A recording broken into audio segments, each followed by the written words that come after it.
Hey folks, thanks for all the great feedback on the podcast. Another thanks to Tom Grotwall and everybody at Protect the Porkies for the work they're doing. This fight is not over, and planning meetings are happening, and we'll be giving updates through Protect the Porkies and Clean Water Campaign title track about next steps on that campaign. Coming down to a nameless creek in the Skeegamog Swamp here with my trusty companion Wilbur. And I want to tell you about the next episode of State of Water. So I had the pleasure and honor of interviewing Marianne Lacerte, heavy hitter author, educator, environmentalist, who visited every single fracking site in the state of Michigan over a 2-year period, and particularly researched the fracking sites that were leased on state land. And she wrote a novel, and it's called Landmarks. And the novel is in pre-sale right now, and all the proceeds go to Title Track.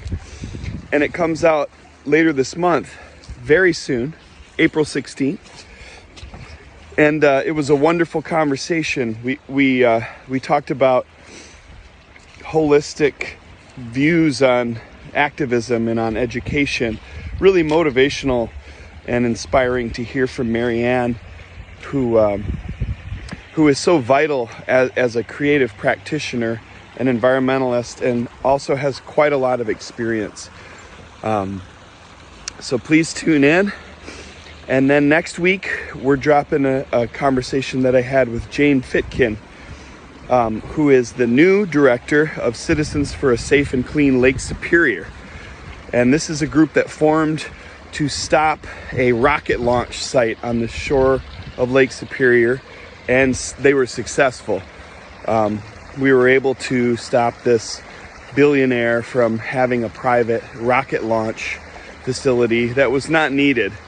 There was a lot of vanity and no economic opportunity, and definitely environmental catastrophe looming.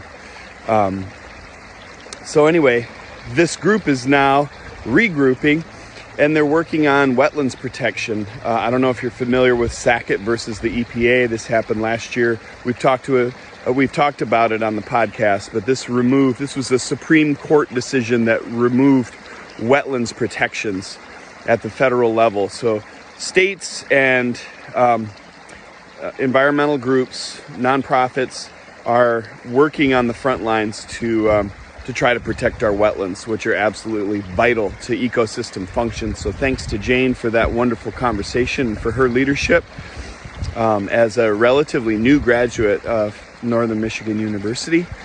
And thanks to everybody for maintaining your connection to your humanity, to the water, to the place where you call home, and for doing what you can and growing what you can do to be a water protector. So cheers to you all.